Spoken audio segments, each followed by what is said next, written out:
Pengertian metode korelasi. Korelasi merupakan hubungan antar dua variabel atau lebih sebagaimana adanya tanpa pemberlakuan. Hal-hal yang berkaitan dengan penelitian metode korelasi antara lain meliputi apakah mungkin perubahan suatu variabel berhubungan dengan perubahan variabel lainnya. Indeks kuantitatif yang menentukan prediksi arah hubungan antar dua variabel atau lebih. Koefisien korelasi adalah nilai R yang diperoleh dengan hasil negatif atau positif. Apabila R negatif maka korelasi negatif, di mana peningkatan pada variabel X akan diikuti penurunan pada variabel Y, dan sebaliknya jika R positif maka korelasi positif dengan pada variabel X diikuti peningkatan pada variabel Y. Dilihat dari hasil P yang berkaitan dengan harga P, probabilitas dipengaruhi memenuhi taraf signifikasi yang digunakan umumnya taraf 1% dan 5%. Jika terdapat harga P signifikan maka terdapat hubungan antara dua variabel bebas dengan variabel terkait, dan selanjutnya melihat nilai R kuadrat sama dengan 0,75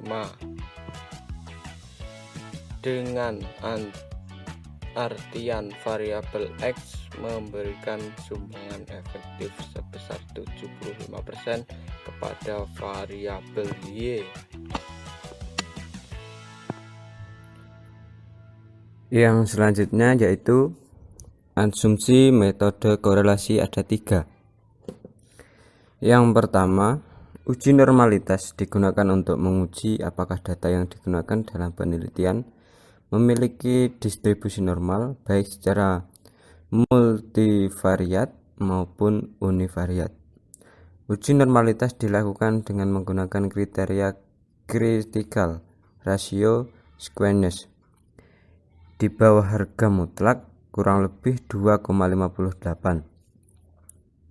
Metode univariat berkecenderungan dengan indeks kurtosis.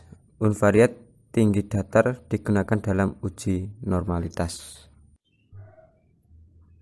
Data akan dikatakan memenuhi syarat apabila koefisien indeks Q univariat dan indeks kurtosis multivariat berada di antara 0 sampai lebih 2,58.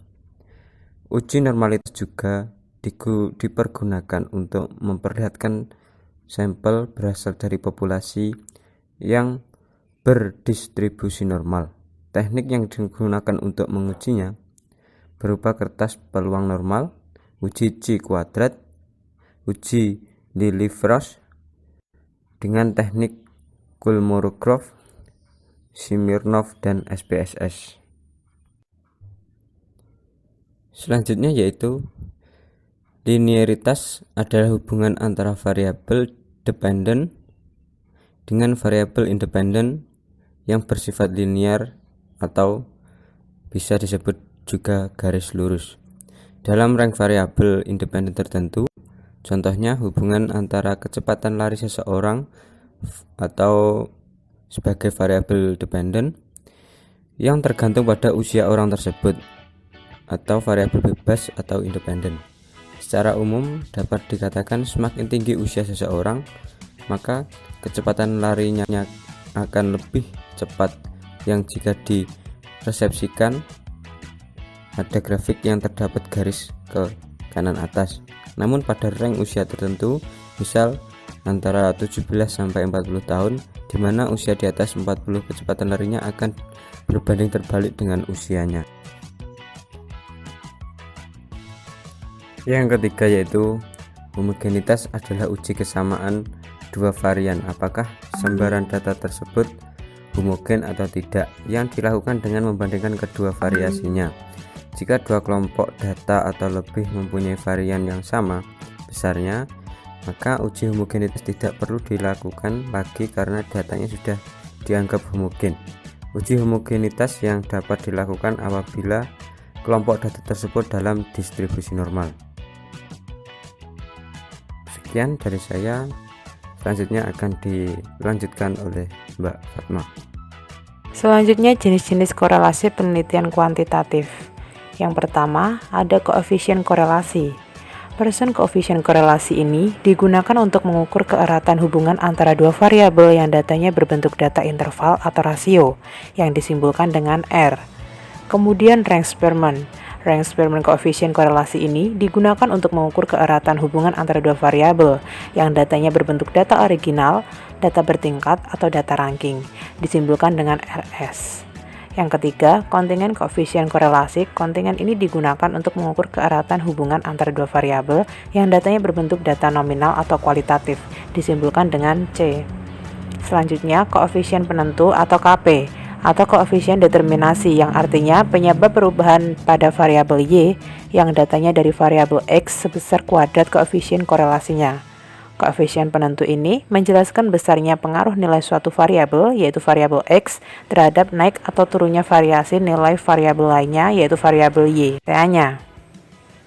Di sini diambil contoh, seorang peneliti mempunyai data sampel dari 34 pegawai pada Dinas Pendidikan Provinsi Kalimantan Selatan yang mencakup variabel-variabel berikut, yaitu kepemimpinan sebagai X1, motivasi sebagai X2, dan kinerja sebagai Y.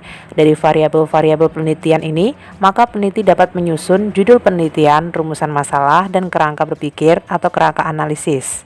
Judul penelitiannya berupa hubungan kepemimpinan motivasi dengan kinerja, studi korelasi pada pegawai Dinas Kependidikan Provinsi Kalimantan Selatan.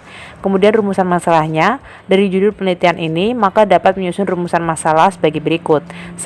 Apakah kepemimpinan secara parsial berhubungan dengan kinerja?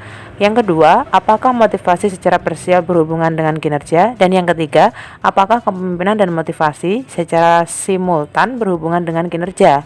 Untuk kerangka berpikirnya, peneliti pembuatan kerangka berpikir, penelitian ini dengan mudah dapat dilakukan dengan mengadopsi model diagram korelasi yang sudah dibuat sebelumnya. Untuk tujuan penelitian, dapat memperhatikan kembali judul penelitian yang sudah dirumuskan di atas. Maka dapat kita rumuskan tujuan penelitian yang akan kita laksanakan. Yang pertama, memperoleh informasi empiris bahwa kepemimpinan mempunyai hubungan parsial yang positif dengan kinerja.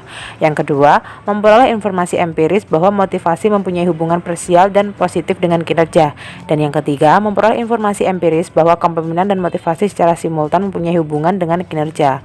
Hipotesis penelitian yang pertama, terdapat hubungan positif kepemimpinan dengan kinerja, dan yang kedua terdapat hubungan positif motivasi dengan kinerja, dan yang ketiga terdapat hubungan positif kepemimpinan dengan motivasi secara simultan dengan kinerja.